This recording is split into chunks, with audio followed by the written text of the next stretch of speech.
Good afternoon and welcome to the New York City Council hearing of the Committee on Governmental Operations, State and Federal Legislation. At this time, can everybody please silence your cell phones? If you wish to testify, please go to the back of the room to fill out a testimony slip. At this time and going forward, no one is to approach the dais. I repeat, no one is to approach the dais. Chair, we are ready to begin. Good afternoon. I want to apologize for my tardiness, especially to Councilmember Brewer, but to everyone. My name is Lincoln Ressler. I have the privilege of chairing the Committee on Governmental Operations, State and Federal Legislation, at least for about 14 more days. We'll see from there. I'd like to welcome my colleagues who've joined us today. Former chair of this committee, Councilmember Gail Brewer, our council member representing us here at 250 Broadway, Councilmember Chris Marte, Councilmember Jennifer Gutierrez of Brooklyn and Queens, but really Brooklyn, let's be real, and our bill sponsor today, who's she's from Queens originally, but she's Brooklyn, just in case anyone was wondering, on the record. And the bill sponsor for today's hearing, my friend, Councilmember Dr. Natasha Williams. And Councilmember Hanif, my neighbor, is with us on Zoom. Thank you for joining us, Councilmember Hanif. This is the final governmental operations hearing of 2020. Well, I guess we're doing a vote on Thursday. So it's basically the final hearing of the year. It's our 20th hearing. It has been an enormous privilege to chair this committee. I really want to just thank the speaker and her whole team and the tremendous staff and all my colleagues for being wonderful partners in this work. I have greatly enjoyed it. We're holding a hearing today on Intro 1493, as noted, sponsored by Councilmember Dr. Natasha Williams and co-sponsored by 30 of our colleagues. Intro 1493 would increase the compensation of elected officials in New York City. The mayor, the controller, the public advocate, members of the city council, borough presidents, and district attorneys by 16%. That's in line with the annual increases in the mayor's office over the past 5 years. Under our city charter, the mayor is required to appoint a commission to review the compensation levels of elected officials every 4 years. It's an obligation that is necessary to ensure that our city government continues to operate effectively and attract the best and brightest talent. But of course, Mayor Adams failed to act. So once again, the City Council is stepping up to try to help get the job done.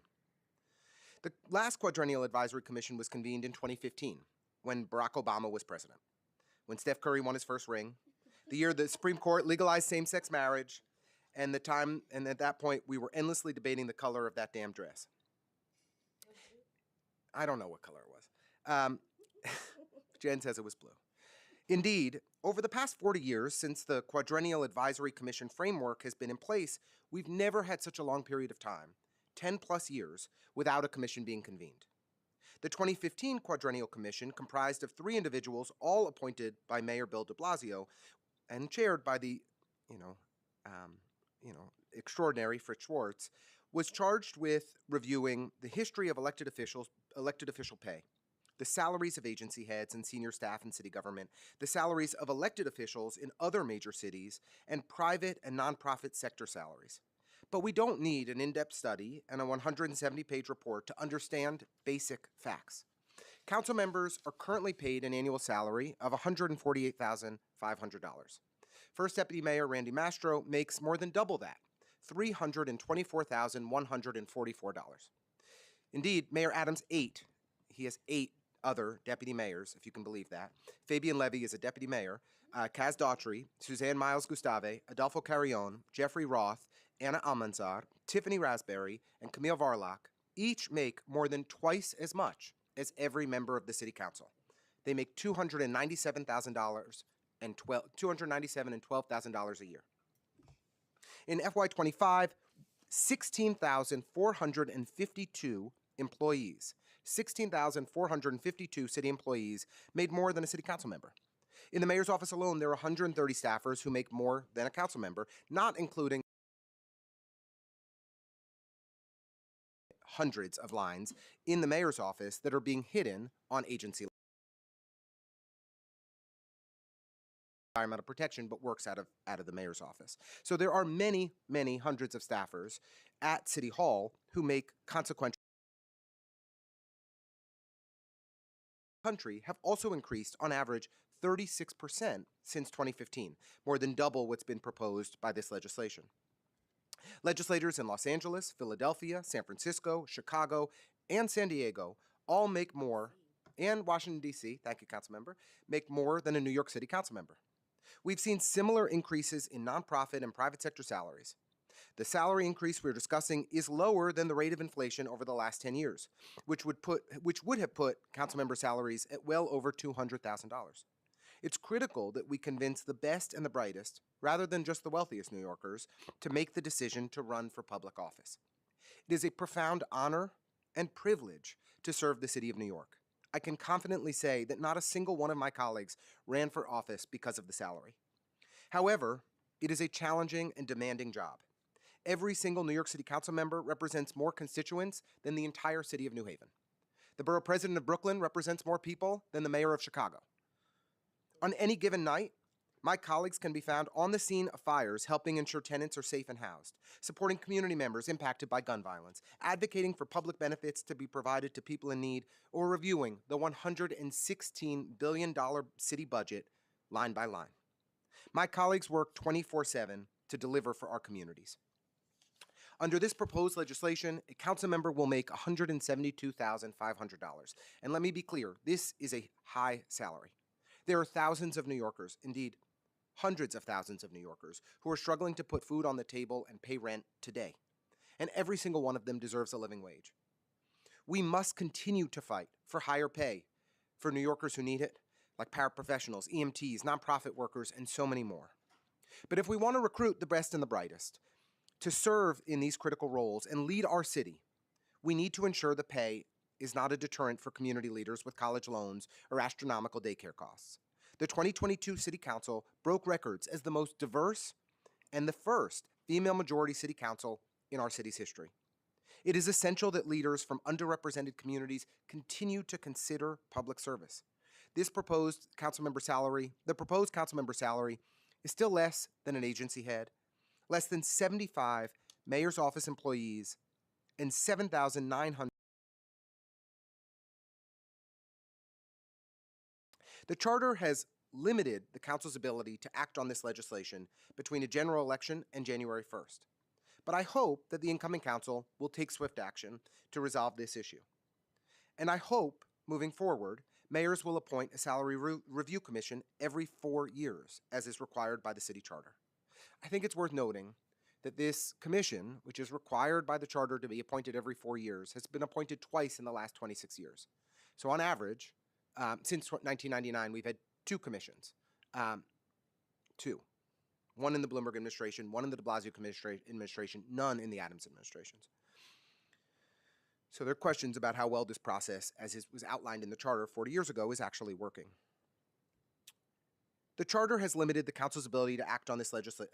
With that, I want to thank the Governmental Operations Committee staff, our committee counsel, Jahari Frazier, who has done a great job taking over this bill, policy analyst Erica Cohen, for their hard work in preparing for this hearing, my communications director, Neem Mooney, and especially my chief of staff, Molly Haley, who is absolutely brilliant, and I'm grateful for her hard work. With that, I will turn it over to my friend and colleague, our sponsor of today's legislation, Councilmember Dr. Natasha Williams. Thank you. And the chair actually really laid out so much, so I'll be extremely brief. And thank you so much, Chair, for taking this up. The city charter lays out a clear structure for how compensation for elected officials is meant to be reviewed. That structure begins with the mayor convening a congenial commission, a body that examines the data, makes recommendations, and creates a transparent record for New Yorkers. As noted, that commission has not been convened since 2016, meaning nearly a decade has passed without a full review the charter anticipates. The legislation introduced acknowledges the gaps and initiates the formal process outlined in the charter. It does not predetermine outcomes, but ensures the review proceeds on the timeline the charter anticipates for the following year. The figures referenced in the bill use a cost of living benchmark drawn from the recent DC 37 agreement, a series of annual adjustments, 3% for 2021 to 2024 and 3.25% in 2025, rounded to the nearest 500. Today's hearing provides an opportunity to review the Charter's requirements, the role of the Commission, and the steps that follow so the public can understand how these matters are evaluated. I look forward to today's discussion and to the continued work of the Commission and this body.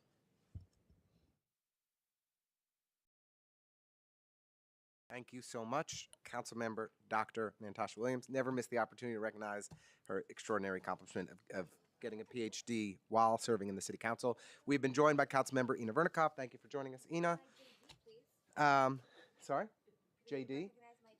But you didn't get the JD while serving in the City Council, so that was the distinction why we have to especially shout it out. But if there's any further degrees that you do secure while serving, please let me know. With that, we'll bring up our first panel. I have to say this, so I'll do it as fast as I can. No members of the administration are here, so we're going to open this up to the public.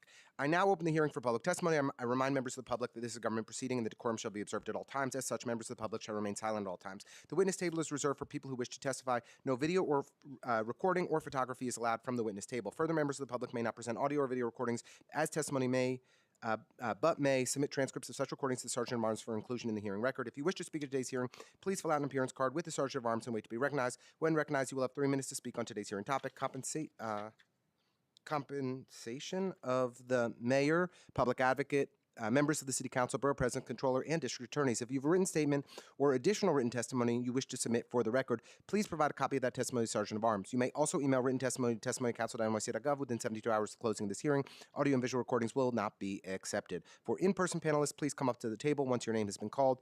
Now I will call our first panel, which we're going to start with the good government groups. So we will invite Grace Rao from Citizens Union and Samantha Sanchez from Common Cause New York to be our first panelists today. Thank you for joining us.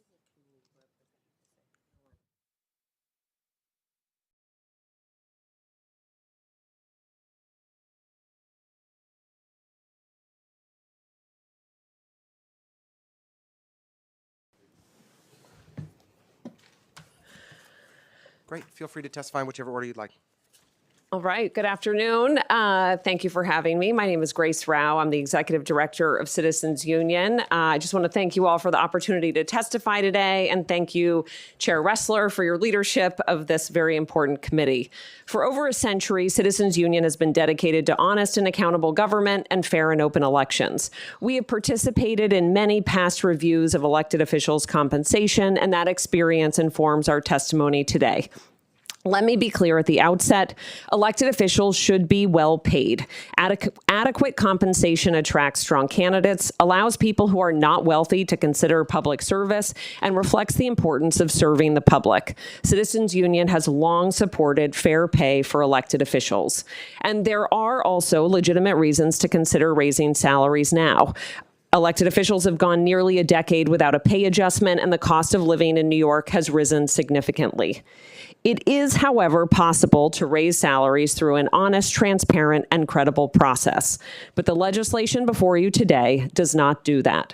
For more than 50 years, every increase in the salaries of elected officials in New York City has followed the work of an independent compensation commission, which has conducted reviews and issued recommendations on pay. The current proposal before the City Council breaks from that precedent, offers no supporting analysis for the proposed 16% increase, and is being advanced by an 11th hour manner to work around the very clear prohibition in the city charter that bars the council from raising pay during a lame duck period like the one that we are in. The approach that you all are considering undermines public trust and creates a troubling precedent. Fortunately, you have better options. First, the council can call on Mayor-elect Mamdani to convene a compensation commission at the beginning of his term. In fact, instead of requiring the incoming mayor to establish a commission by the end of 2026, after elected officials received a raise, as this bill is currently proposing, the council could instead require him to establish a commission by the end of January 2026. Second, the council could amend the law to authorize another citywide elected official to appoint a pay commission if the mayor fails to do so. For example, the city controller could be empowered to make the appointments if a commission is not convened by a specific deadline. This would preserve the existing framework while ensuring that the law is followed. The council could also consider establishing a one-time city council-appointed compensation commission to operate in 2026. The city charter explicitly contemplates such a council-created commission, and similar one-time legislative actions have occurred before. That commission, created now, could begin work immediately and make recommendations before any salary increase takes effect. Finally, the council could seek a court order compelling the mayor to comply with the law, requiring the appointment of a compensation commission. The council has sued mayoral administrations in the past for failing to carry out local laws. That option has been available for several years and remains available today. None of these require abandoning half a century of precedent or rushing through flawed legislation. Council members can achieve fair compensation while protecting the integrity of the salary setting process and maintaining public trust. Citizens Union stands ready to work with the council to achieve that shared goal. Thank you. Thanks so much.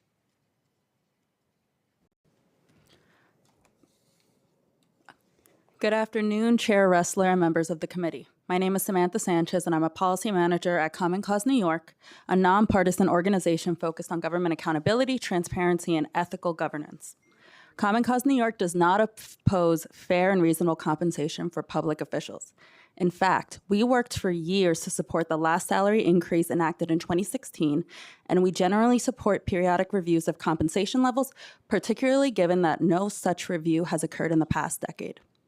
However, we oppose advancing salary increases without review and recommendation from an independent compensation commission. For more than 50 years, the New York City has relied on independent compensation commissions to evaluate salary levels of elected officials. Intro 1493 would authorize a salary increase without convening a compensation commission. We understand that and share the council's frustration with the failure of the last two mayoral administrations to appoint the required commission. However, self-adjustment of salaries is not an appropriate response to that failure. Allowing elected officials to vote to increase their own compensation, particularly on a retroactive basis, raises procedural concerns and runs counter to long-standing anti-corruption principles that separate compensation decisions from those who directly benefit from them. The problem before us is not whether compensation should be reviewed or even increased. It is that the current system is not self-executing. Urges the council to pause consideration of Intro 1493 and instead adopt legislation that addresses the underlying structural issue. Specifically, the council should amend the current law to permit the council to convene an independent compensation commission when a mayor fails to comply with the requirement established under Local Law 77 of 1986 to appoint such a commission every 4 years. This approach would preserve independent review, maintain continuity with decades of established practice, and ensure that compensation decisions are made through a legitimate and accountable process. Thank you for the opportunity to testify. Great. Thank you both for the thoughtful testimony. We really appreciate it. Happy to open up to colleagues first, where I can always talk, as Councilmember Brewer knows. And we've been joined by Councilmember Frank Morano, the newest member of this committee, who's been a great addition. Councilmember Brewer, you want to begin? Thank you very much. I have two questions. One is, just to be clear, I think that any discussion of pay raises for council members should be attached to increases for staff. My staff is really underpaid.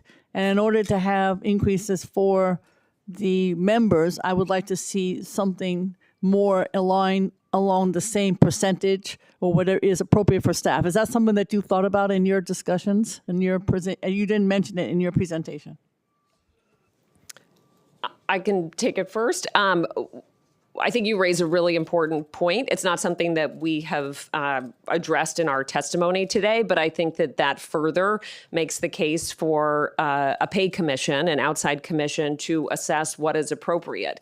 They would have the opportunity to take a bigger picture view, both of city council pay, of pay for staff members in the city council. And as you know, prior pay commissions, the most recent one, also proposed reforms like ending Lulus in the city council and making the city council position a full-time role, which we believe should also be very much part of the conversation. So looking holistically at pay issues across the board in the city council is really important, and something that an outside commission would be the appropriate place to do so.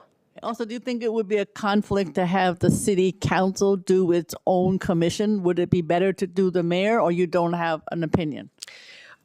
Our priority is, we believe, the mayor creating a commission would be the best next step. It affirms the law that exists right now. But as a secondary measure, we proposed in our testimony that the council could consider amending the existing law so that if the mayor does not follow through on their legal obligations to establish such a commission, then another citywide elected official would be tapped to do so. And to us, it felt like the city controller would be an appropriate next person to defer to in the event that the mayor does not follow through on their legal obligation. Thank you. Okay, I'll jump in. As I mentioned in my opening, in the last 26 years, we've had only 2 quadrennial commissions, one under Mayor Bloomberg, one under Mayor de Blasio, none under Mayor Adams. There should have been 6. So given the quadrennial commission framework has been convened 3 times as infrequently as it should be, that's a little bit hard to wrap my head around, but it's given that the quadrennial commission has been historically only appointed by the mayor, is this process broken? Like, do we think that it's time to actually create a new approach for ensuring that elected official compensation kind of is competitive? So that's kind of why, that's Common Cause's stance, right? Because the current system is not self-executing, and that is an issue. And we do believe in the fact that council members deserve to be compensated adequately for all of your hard work and the way that you represent your constituents. It's an honor to be able to witness that. However, the council should amend the current law to convene an independent compensation commission when the mayor fails to comply with Local Law 77's 4-year requirement. In the solution, it would preserve independent review, prevents future stalemates, and maintains the 50-year precedent.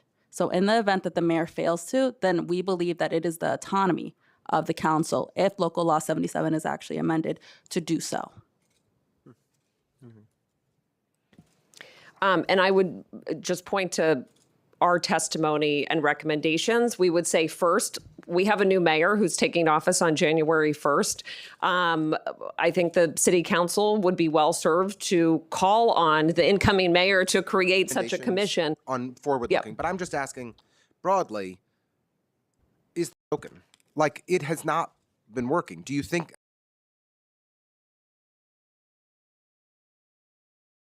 had 2 commissions in 26 years. They're supposed to exist every 4 years. Do you think the Common Cause's testimony response was helpful? I just am interested in Citizens Union perspective. Do you think the current process is broken? I think the current process needs to be amended and updated to reflect the reality that we have had now several mayors who have not followed through on their legal obligation to establish such a commission, which is why we think it would be very reasonable for the city council to update that law and include a measure that says when a mayor fails to set up a quadrennial commission, that then the city controller would be next in line to do so. And perhaps there could be a series of, public advocate could be next. The city council speaker could be in line as well. And essentially, you're both proposing the same solution, that should the mayor fail to convene a commission in a timely way as required by law, some other elected official would, whether it be the council or the controller or whoever, would be charged with having to step up to create that commission so that this issue is reviewed on a recurring basis? I think we differ somewhat slightly in that we wanted to propose a menu of options to the city council. So that is one area in which we agree, but we don't think that is the only option for you all to pursue. Yeah, fair. I mean, the other cities, such as Chicago, have policies that automatically adjust salaries based on inflation. Is that a preferred approach so that we're not, I mean, this is a political football, and it's always challenging it always appears self-serving for elected officials to be talking about raising their own salaries. And so is there a better or alternative approach than convening these commissions to look at things? Is it just to say there should be an annual cost of living adjustment for elected officials or a biannual cost of living adjustment for elected officials so that their salaries remain competitive? I think what you unfortunately lose with just an annual cost of living adjustment is the opportunity to look more holistically at pay across the city council, as Councilmember Brewer raised. The idea of perhaps tying a pay raise for elected officials to a pay increase for staff members. And additionally— History of that ever happening before? No. Not that I'm aware of. I mean, I welcome the idea, but I there just is a mean to history say, of reform. in the purview of the quadrennial commissions in the past. There is a history of the prior quadrennial commissions recommending certain reforms to the city council operations. And so I think it's a more of a holistic approach to have the outside commission examining this and studying it, and provides more room for a nuanced conversation beyond simply tying pay raises to cost of living adjustments. Right. So you think that would be inadequate if there was just an alternative approach that was focused on cost of living adjustments? We would recommend that the city council pursue the commission before and sort of alternatives to have one established before looking at very different structures to consider pay raises. And Common Cause agrees with that stance. Right. And my recollection was that the 2015 commission, which provided or recommended a significant pay increase for council members, also recommended severe restrictions on outside income. So, and I think also that was the time when they reformed the Lulu process and all that kind of stuff too, which was all, very sensible and overdue reforms. So I conducted a review of city salaries in advance of the hearing, and I was surprised by kind of the salaries in the mayor's office, where there are 52 employees that are making over $200,000 that we know about. It's likely about double the number who are working in the mayor's office making over $200,000, as I mentioned before, because of all the folks who are on agency lines who are deployed to the mayor's office. Have you reviewed mayor's office salary increases? I know you've got a lot of interest in this issue, but have you looked at the increases in the mayor's office, especially over the last 4 years, where there have been quite extraordinary increases under Eric Adams? Truthfully, no. That is alarming. I And you always just appreciate gave us truthful answers. another issue to tackle. Right. Do you think more scrutiny is needed here? I mean, I think it sounds like you've done a good deal of research, and we would love to look at it and see what you found, which I assume, if you would like to share it with us, we'd love to look at it. Well, we're happy to. I mean, I've always been concerned about the mayor's office practice of hiding staffers on agency lines to try and make it appear that the mayor's office budget and mayor's, is more modest than it actually is. But it's been the extreme increases in salaries that we've seen under Eric Adams that has been notable. In February of 24, Mayor Adams signed a personnel order granting all managerial employees, including agency heads and mayor's office staff, retroactive increases of 3% from 2021 to 2024.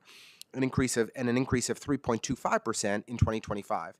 These raises for 10,000 employees cost the city $2.1 billion. The 10,000 managerial employees are entirely at the discretion of the mayor. They are his political appointees. Do you think it's appropriate for the mayor to give his political appointees a $2 billion salary increase? That got significantly more scrutiny. That got significantly less scrutiny than today's hearing topic. I couldn't respond right now without sort of broader context to the specific of the question, specific to the questions. specificity of the question that you are asking. But broadly speaking, our message is that we do believe elected officials, and while it's not the subject of today, that people who work in public service and in government should be well compensated. These are important jobs. We want people to pursue them and to not have to be independently wealthy to do so. So we come to the conversation today less concerned about how high salaries are or aren't, and more about the importance of having a transparent process for city council members to set their own salaries. That's the distinction, is that those city hall employees are not setting their own salaries. Well, elected officials are public servants too.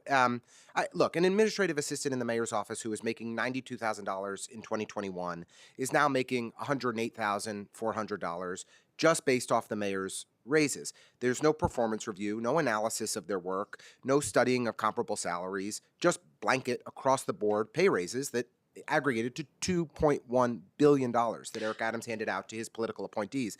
If we support raises for these hardworking servants, it's hard for me to understand why, and indeed, the entire unionized workforce received similar pay increases during that same period of time as Mayor Adams negotiated their salaries. Elected officials and maybe community board district managers are the only people who didn't get those cost of living adjustments during that same period in all of city government. With all due respect, council member, I would love to point out that the two problems that you're kind of putting in front of us right now, it goes back to a structural issue. So our stance is that no matter what, there actually should be a compensation commission, regardless of what level it is, to actually evaluate city employees, elected officials for their compensation, because the salary gaps that you're naming, it's absolutely egregious, especially when we have constituents and fellow New Yorkers that are living below the poverty line. And to see this socioeconomic downfall kind of falling in front of our eyes, not the best. You're raising a great point, but it does go back to a structural issue. And it comes back to the point that it is a mayoral failing, that we have an opportunity to amend through legislation, through transparency, and to kind of give back that trust that a lot of voters have lost in this past administration, unfortunately. And I would just add that all of the information that you just shared with us about pay levels in the mayoral administration should all be part of sort of the body of research that an outside commission is examining and taking into consideration when making recommendations for city council pay. Yeah, no, look, I hear you. The 2015 Quadrennial Commission did a 170-page report. I reviewed it. I have it here. It was fine. And, Fritz Schwartz was the head of it, so it was impressive. But, in essence, at its core, the key analysis was salary history, pay for comparable elected officials, and economic factors. This is a very basic analysis that is required to be able to ascertain what should the adjustment be for elected officials over a 10-year period of time. It's not rocket science, right? And we've been able to make, Eric Adams did an across-the-board $2.1 billion salary increase for his political appointees, which I don't recall any statements from Citizens Union or Common Cause or any good government groups criticizing, maybe because you all supported it. I don't know. I just mean to say we're looking at that, and you weren't there at the time, so I can't criticize you for the statement. I can criticize Ben. But I love Ben, so I wouldn't. Just kidding. Not kidding about loving Ben. Is all to just say, I feel like there's a disproportionate emphasis here, but missing the broader point of how salary increases are happening across city government. And I'm just a little confused when the analysis is really quite straightforward and simple. It informed why Dr. Williams introduced this legislation in this fashion, and the recommendations and the data that underpins her proposal that has 31 council members co-sponsoring and support. Are there data points that we're missing that require a much deeper analysis, or is it just a process question for you and you think it doesn't look right for the council to be acting in its own self-interest? I think it doesn't look right for the city council to be acting in its own self-interest. We're also in a period where democratic norms have been eroded nationally and in Washington. And so we're quite concerned about declining trust in government, which is also why we feel very strongly that there is real importance and power in having an outside commission that is conducting this independent assessment and making recommendations. Yeah, I mean, I guess in the conversations I've had with Dr. Williams and many of my other colleagues, it's never popular to do a pay increase for elected officials. It's always fraught. And I guess, and I care just as much as you do about instilling faith and confidence in New Yorkers in that government is working for them. And frankly, after these 4 years of Eric Adams, we have a lot of ground to make up. But there's an opportunity for government groups and others to say, looking at the data, it's clear that an increase is needed and one should be addressed swiftly. And I guess I have heard in the testimony today there's a openness to the issue being resolved. It's just a question of how. Yes, and I would love to actually kind of go back to your previous points regarding like the lack of specificity in the previous commission reports. And I think that that's another opportunity for feedback, right? To kind of include the benchmarks, the information that you're looking for to actually make a report substantive to you and your council members' liking. There's a lot that we can do together to actually amend local law 77.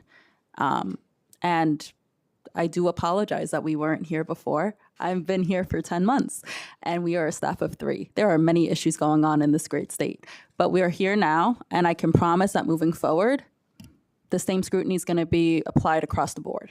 Yeah, look, I appreciate it. I think that in general, Citizens Union and Common Cause have the best attendance record at the GovOps Committee. We always appreciate your participation and your insight. I'd like to just open it up. I would like to recognize Councilmember Jim Gennaro of Queens and offer Councilmember Williams the opportunity to ask some questions.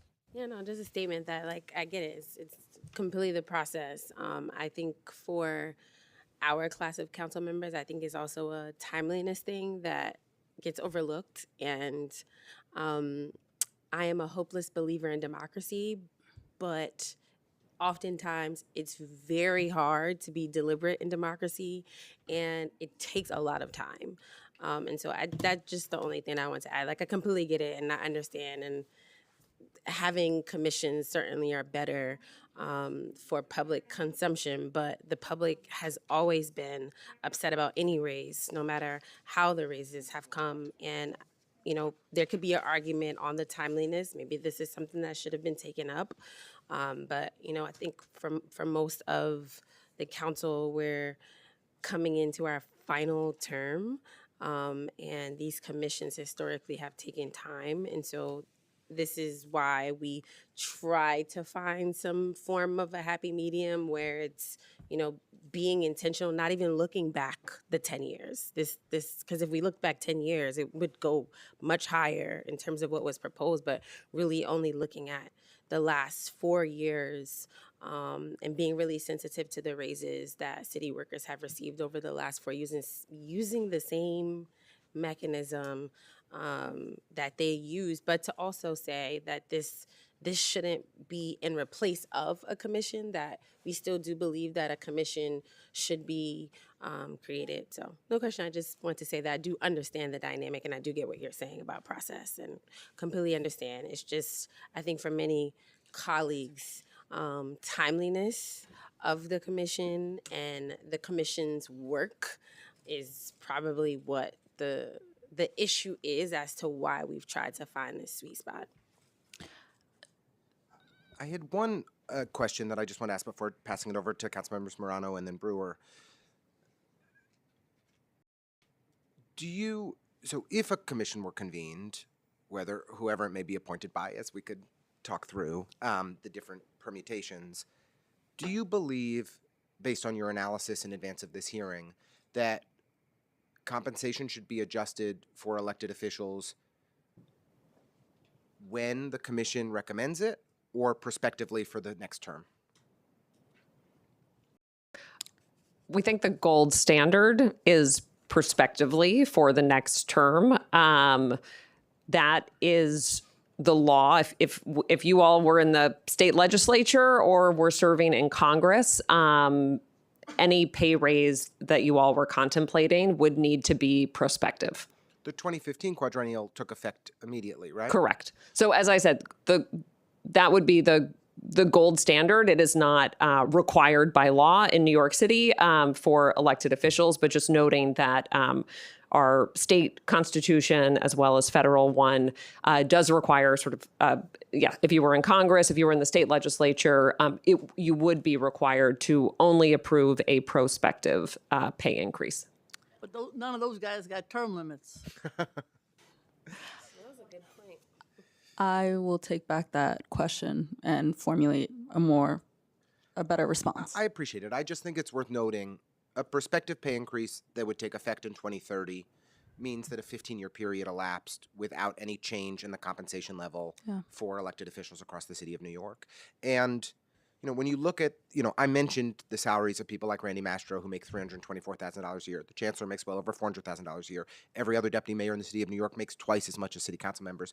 But if you look at other cities like Los Angeles, where council members make $231,000 a year, San Diego, little San Diego, where people make $173,000 a year, the sixth borough in Philadelphia, where it's $158,000 a year, these are all cities that are substantially smaller than New York City, but where compensation for the elected officials is substantially higher. So, I just understand, that why that is a best practice, and there's a good argument that this issue could have been addressed 3 months ago, that could have taken effect for the next term and been handled in a different way. But as I've mentioned, 7 times in the span of this 45-minute hearing, we've had, quadrennial commissions convene sporadically, and it seems to me that the process is broken. And you both proposed a series of reforms that could either be one-time solutions or ongoing solutions for how to ensure that the commissions are actually convened and making recommendations so that we don't have this kind of political football every so often. And with that, I will pass it to Councilmember Morano and then Councilmember Brewer. Thank you, Mr. Chairman. And our friends in Yonkers, Miami, and Hudson County, New Jersey take issue with you characterizing Philadelphia as the sixth borough rather than their communities. Thank you both for being Let here. alone the folks in Puerto Rico or the Dominican Republic. Exactly. And thank you for your testimony.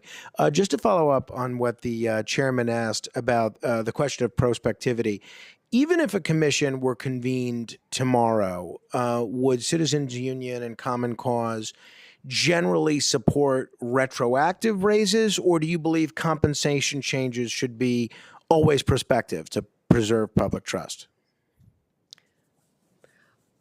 Well, I'm about 6 months into my new role at Citizens Union. My understanding is the last quadrennial commission, we were very firmly in support of those raises being prospective, which was not what was ultimately adopted. I think that is a best practice, certainly, and part of that is so that when elected officials go before the voters understand that there is a pay raise on the line. That is something that they can take into account when they are determining who their local elected officials are. Can you repeat the question one more time? No, my question was about if these raises were to be retroactive or not. Let's say we do fix the process in a manner, and let's say there's a commission convened tomorrow. Should the raises be retroactive to, say, January 1st, or should they just be prospective? Not necessarily for the next council, but for the next paycheck.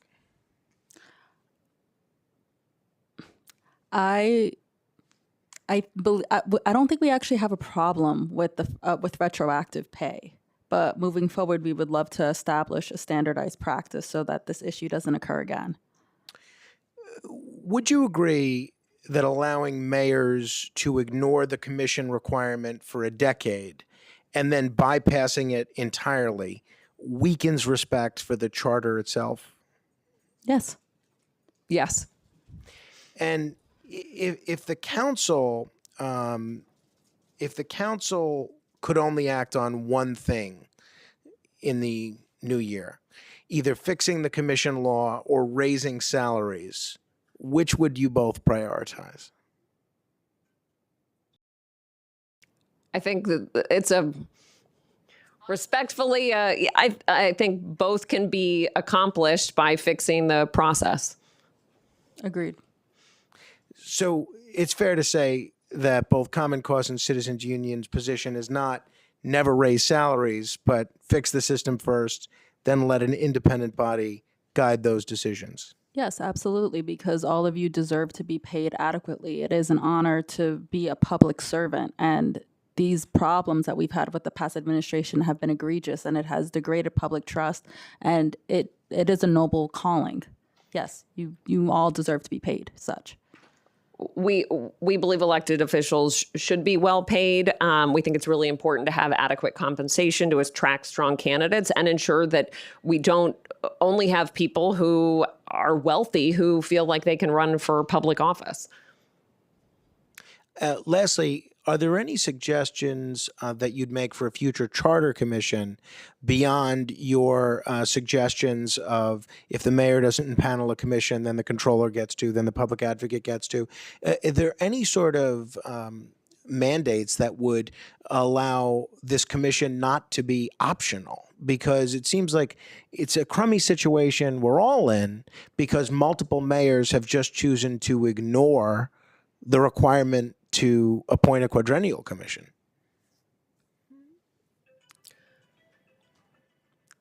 Go ahead. This would be one of many charter revisions that we would want to see implemented.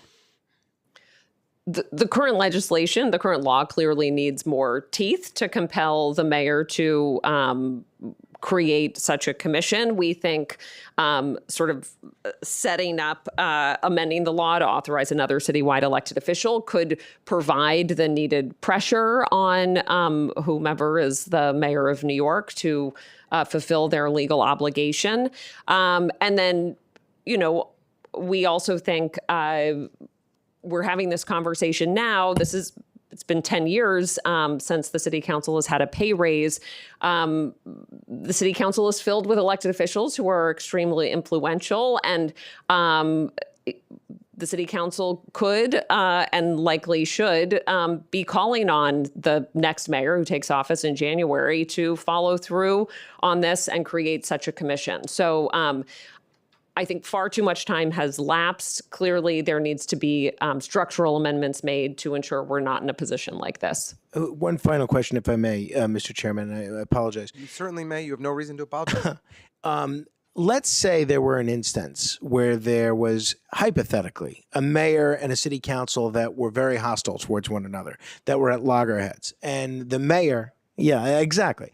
The mayor were to appoint a quadrennial commission, but he would stack this commission just with folks that didn't believe the city council deserved a raise or believed they deserved a raise of $1. Would that be a better situation as opposed to simply indexing elected officials' salaries to inflation? It would obviously be very disappointing and, frankly, a break with historic precedent were a mayor to create kind of a sham pay commission. We have thankfully not seen something like that, at least to my knowledge, in the 50 years that we've had these pay commissions. So that would be hugely disappointing. And I should note, though, that the final decision, the final vote is made by the city council. So we have had situations where the recommendations by the outside pay commission were not adopted in their entirety by the city council, and the prior commission actually suggested a pay raise that was lower than what the city council ultimately adopted. Thank you. Thank you, Councilmember Morano. Councilmember Brewer. Thank you. One question is, if there is a commission, obviously pay raises is one topic. Are there other topics similar to in the past, the Lulus and the outside income that you think should be included? In other words, is there something else that you think should be policy-wise included? Truthfully, Common Cause would need to review further, but that's a great question. I don't have a specific example to provide right now, but I think the idea of a more holistic look at compensation could take other issues into account. Excuse me. Also, do you know, obviously, Lincoln Ressler did some homework. Do you know if other cities have done such increases without a commission? And the reason I ask, it's okay to ask the state legislature and Congress and throw them in the bucket, but they do not have term limits. It's a slightly different, and they're also 2 and not 4 years, so it's a different, in my opinion, scenario. So I didn't know if there are other cities that have done something similar. Los Angeles is very different. 9 members. They have a lot more power than we do here in terms of mayoral control. So it's a slightly different model. But I just don't know if you know of others that have increased their salaries without a commission. If there is a commission, first of all, in their bylaws. So our understanding, our research has found that in 11 states, legislator salaries are tied to external factors like state employee salaries, median income, cost of living, and that it is structured to allow for automatic increases. Like a CPI kind of situation. Yes, as well as decreases. So automatic increases or decreases without legislation. And again, that's my understanding that the Chicago City Council is structured in a similar way. So there is sort of a different approach that some states and cities have taken. So ostensibly, that could be something that a commission could recommend or not recommend, and could in fact be taken up by the council or not. This kind of, I would say, structured response in terms of salaries.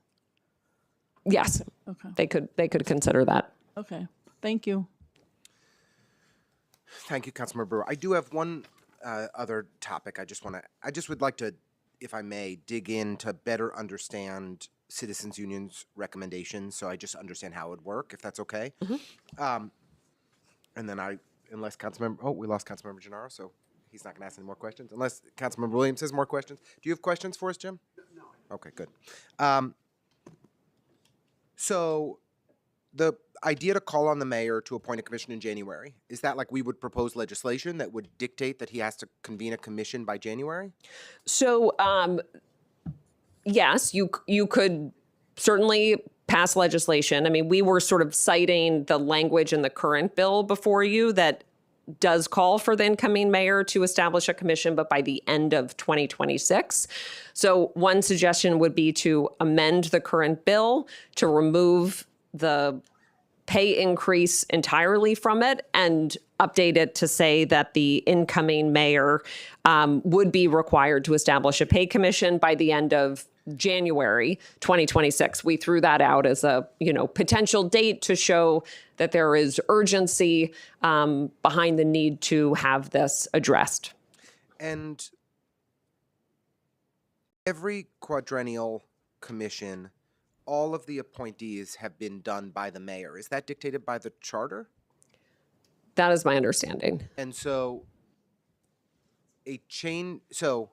if a different elected official were to be convening an advisory salary advisory commission, that would presumably require a charter revision commission? I want to just amend what I said, and Ben may have clarification. It's not in the charter. It's legislation. The charter speaks to the prohibition on any pay increases for the city council during this lame duck period, but the actual structure of quadrennial compensation commissions is set by legislation, so could be updated and amended via legislative change. So we could make a legislative change without a charter revision commission, amending Ad Code 3-601A to allow other elected officials to potentially convene commissions. Okay. And the city council convening a one-time commission, you also think would not require the charter revision commission? It's something that we could take legislative action on? That is our belief and understanding that legislative action could be taken to advance a one-time council-appointed commission. And, okay. I mean, I think that the reality that I think Councilmember Williams and I have tried to articulate here today is that salary increases for elected officials is always an uncomfortable conversation, and it's not a politically popular one, and it's fraught in a variety of different ways. We certainly appreciate, as well as anybody, how many of our constituents are struggling, and when we're talking about putting additional taxpayer dollars into paying fellow elected officials better, it's a hard conversation, and yet the recommendations that are being considered here would basically, I mean, it's through a commission process where there's some basic review of the facts that I think we already know today. It gives a veneer of independence to a process, to an outcome that's nearly predetermined based on the simple math that we all know. So I guess it's just that veneer of independence you think creates credibility to the salary increase that would not exist if this was handled exclusively through legislative action. Ideally, it's more than a veneer of independence, and so any future commission sounds like they would benefit greatly from the research that you have already conducted in connection with this committee. But it is possible that commission may look further to other cities and states to do a comparison of pay, look perhaps at different models for future pay increases, and may take into account potential reforms to the structure of the body of the city council that could be paired with pay increases. So, I mean, in the context of what you described with the level of pay increases that many appointees in City Hall have received, it is possible. Appointees by Eric Adams totaling over $2.1 billion. I just want to, it's 131 times the amount. Oh, let me actually do this. I did the math on this. I just wanted to give this to you because I think it's important. The pay increase that we saw by Eric Adams for his political appointees in total is 131,000 times as much as the equivalent increase for elected officials' salary. 131,000 times more. Got zero attention, zero interest from any press or stakeholders as far as I can recall. And yet, this is the focus. But by all means, I didn't mean to interrupt. Well, the pay increase that you all have on the table right now is 16%. In the context of what you have shared today, it is possible that a pay commission might recommend a higher increase than what you all are contemplating. That's right. I mean, and just to give the math, the pay increase, according to the fiscal estimate that the Council's Finance Division did, was that this would be a total impact on the budget of $1,649,900 in FY27. Again, Mayor Adams' pay increase was a $2.1 billion impact on the budget. Okay. With that, any other questions for this panel? Thank you for coming and having a really productive dialogue. You guys made very thoughtful arguments, and I really appreciate you taking the time. Thank you both. Thank you. We are now going to hear from a couple district managers. Thank you for making the trip. Brooklyn district managers, my favorite kind. Michelle George from Brooklyn Community Board 8 and Sean Campbell from Community Board 14.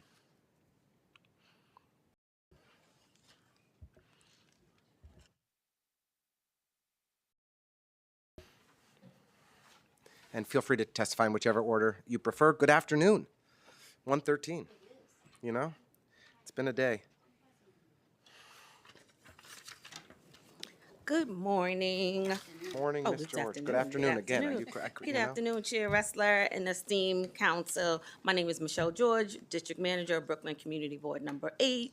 I support Intro 1493, the local laws in relation to compensation for the mayor, public advocate, members of the city council, borough presidents, controller, district attorneys, but my support is based on a personal request.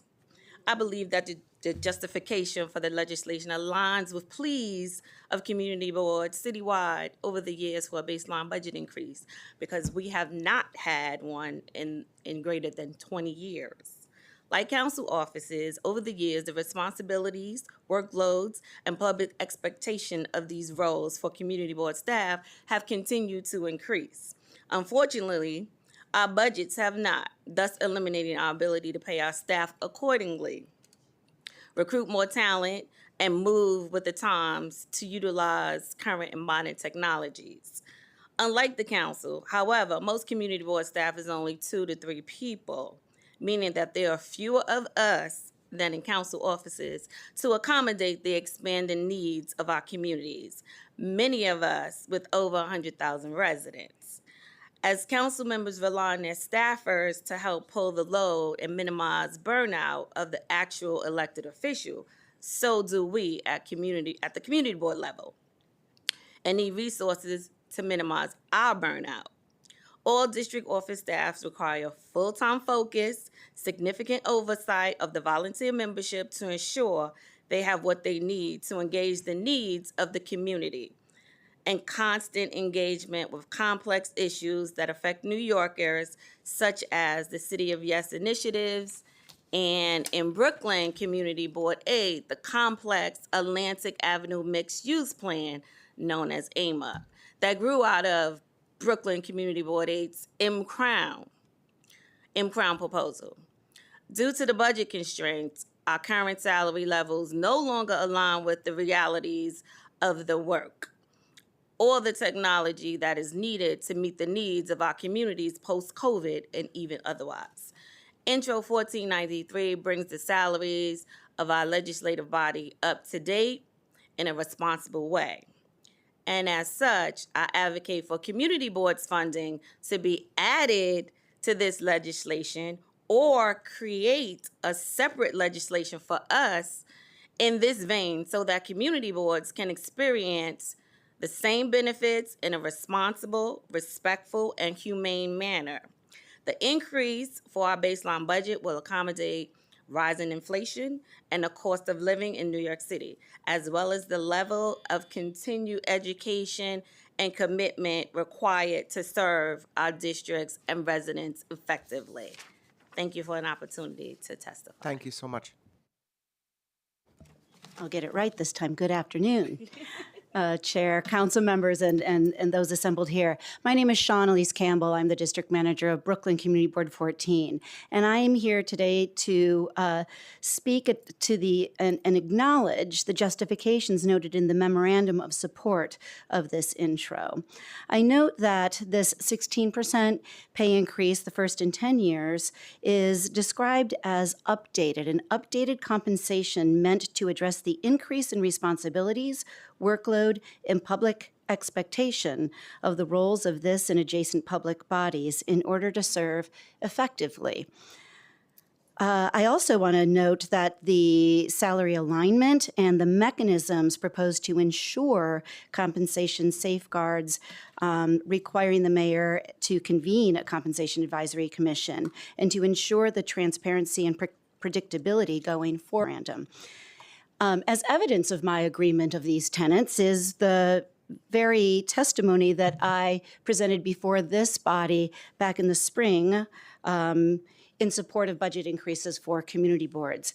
We offered precisely the same reasoning and suggested very similar procedural mechanisms to secure our stability going forward as well. Our proposal was for about an 18% increase to make up for a 20-year lack in increases over that same time. So I wish the best outcome for the members of the council, and I hope that these principles, these tenets that are aligned in this proposal be applied to service local communities as we move forward in a new administration. Thank you. Thank you so much to you both. And just to educate the members of the public and this committee, could you how many years have each of you been working as district managers? Well, Michelle George, I've been working for Community Board 8 since 1989, 36 years. I've been district manager for the last 16. That's amazing. Wow. Jerry Esposito's got nothing on you. That's great. Thank you for your service. And Sean? 14. So you both have been doing this for a long time, true experts. And just help us a little bit further. Could you educate us on the small, as you testified to, community board offices? The folks who work for you, assistant district managers and other staff, are unionized members of DC 37? Yes. And are district managers unionized? No. And when there are across-the-board pay increases for management staff at city agencies, do district managers benefit from that? We benefited from the MPOs. The MPO, that was, when was that? It was last year, and it was retroactive. It was like 3.5 for one segment of time, and then it decreased for the other segments of time coming forward. Okay, great.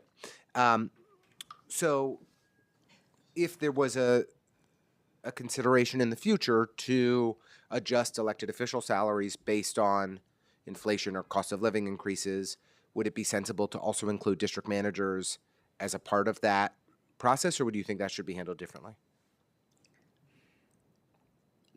So I think there's a few different ways of going about it, and what I'd like to say is that a baseline budget increase for the agency would have empowered the board to give merit increases. Totally. At this point in the CB14 Brooklyn budget, I would not be able to offer either of my staff a merit increase like ever again.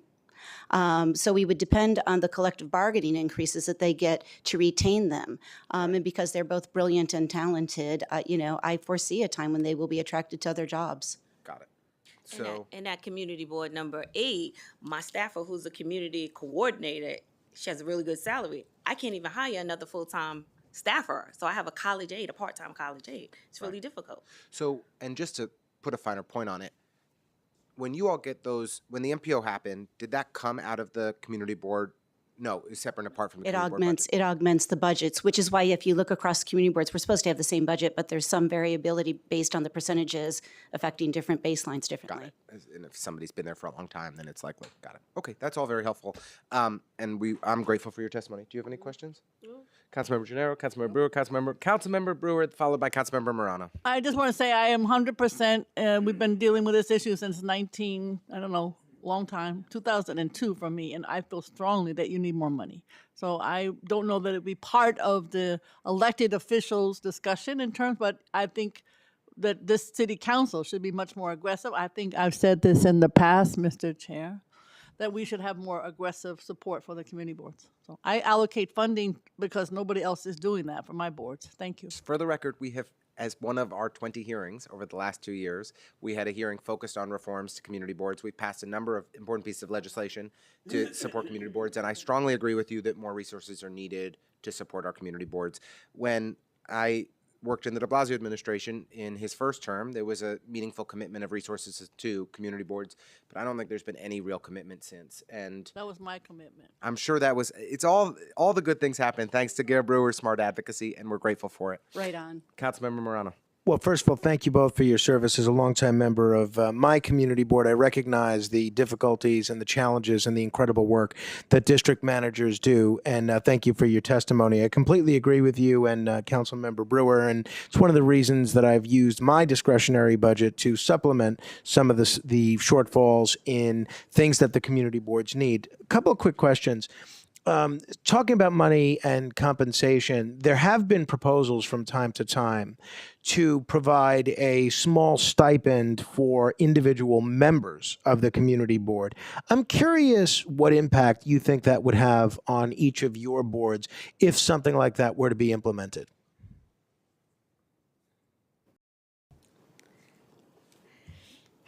I struggled with that.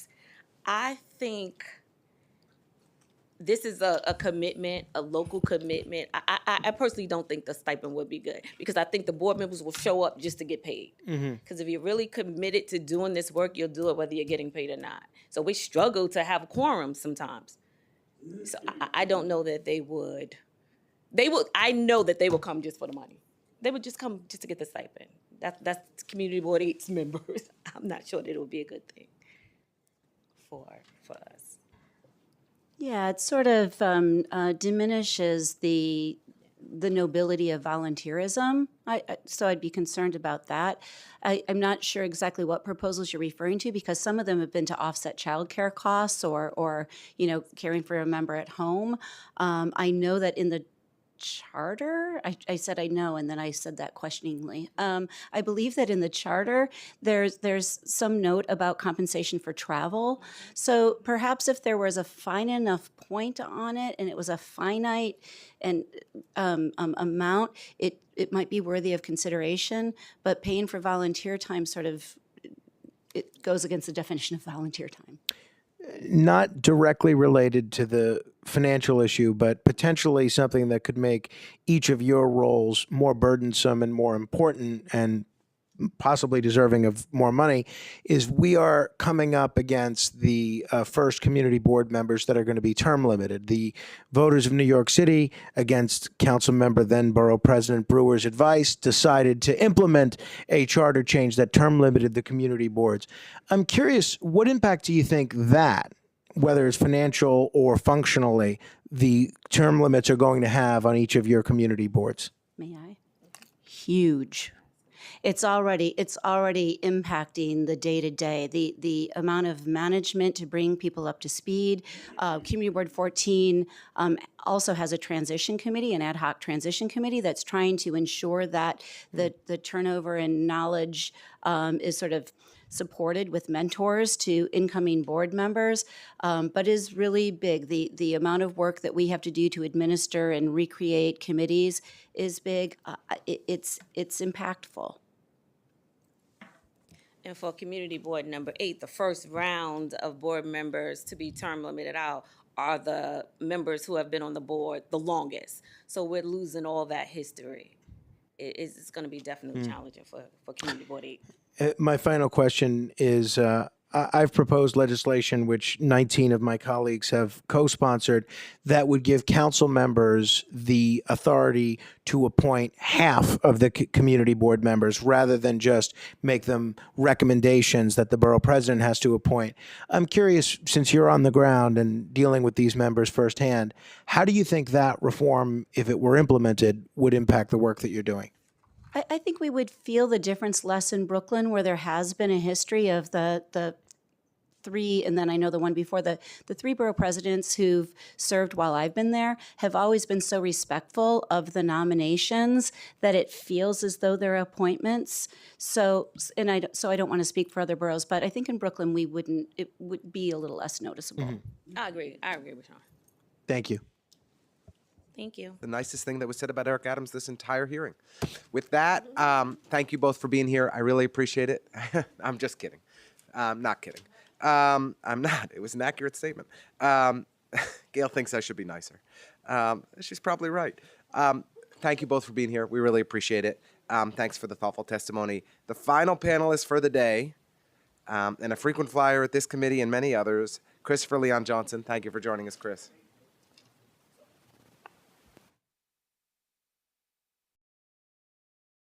Hello, Chair, Wrestler, everybody else. My name is Christopher Leon Johnson. I'm here to show support for this bill. But I want to make this clear that anytime a nonprofit say that we have to form commissions and panels, you have to call their stuff BS, because all they care about is trying to find a way to stay in business. And what I heard from the Citizen Union is just an example of the reason why the nonprofit industrial complex need to be abolished in the city of New York. This should be a nonprofit that should fully support this bill, because one of their former chair for the past 3 years on a 990 is a person that you guys hate, Randy Mastro, who is if they want to say this is the bad ethics, they let one of the most unethical people be the chair of the Citizens Union. So the way they're approaching this is ridiculous. They should be fully supporting this at 100%. Now, when it comes to community boards, what I heard from Ms. Michelle George, I didn't like what she said about, people, rank and file members should not be paid a stipend. They should be paid. Another problem is that you have district managers that believe that they should all get paid the money, $250,000 a year, while everybody else suffers. We should all be able to get people in the community board should all get paid for what they do, because a lot of them have to represent the city in certain things, especially Community Board 6 in Brooklyn. So I think it shouldn't be where one person makes all the money while everybody else suffer. I think everybody should get a fair share in the city of New York. We have a mayor that's coming in that believes in the affordable city, and the way you start with affordable city is by making sure everybody get paid the money that they deserve to get paid. I know next year they're trying to push for $30 an hour when it comes to workers, and that should be the start. And I'm saying right now that I believe that the city council need to make it where that the members of the city council, like the staffers of ALE, should start getting paid a decent wage. So I support this bill 100%. You guys deserve your weight. You guys deserve. I support your bill, but I think that the city council, starting with you, Mrs. Natasha Williams, should admonish Citizens Union for saying that they should go through panels and forums, and you should admonish Mrs. Michelle George for saying that she should only get paid the money while everybody else in the community board suffer, all the volunteers suffer. So, like I said, this is great. This is long overdue. Forget all panels. Forget all commissions. Just pass this bill and tell Zoran Kwame Madani to not veto this bill. He deserves a wage too. He's going to be a great mayor, and I believe that with this next speaker, this is going to restore a lot of trust in the government. And I think you should be, Mr. Williams, you should be the finance chair. You should try to apply for the finance chair. I mean, you start this bill, you should at least apply to be the finance chair. You know what I'm saying? So that's all I got to say. I support the bill 100%. I'll submit more testimony. And thank you so much. Chris, can you put that on social media? Because that's not what you said. You What? said you were against the bill on social media. I know. I saw the bill. I'll switch it up. He switched it up and then said you should be finance chair. It sounds like I appreciate it, Chris. it's good testimony. Yeah, it's great testimony today. Yeah. Yes, I love that. Yeah. With that, Thank you. That's it. We're good. Chris, thank you for being with us. We appreciate it. Want to thank all my colleagues for being with us. And I want to say this is the briefest GovOps hearing that we've had in 2 years. And I hope everyone has a wonderful rest of your afternoon.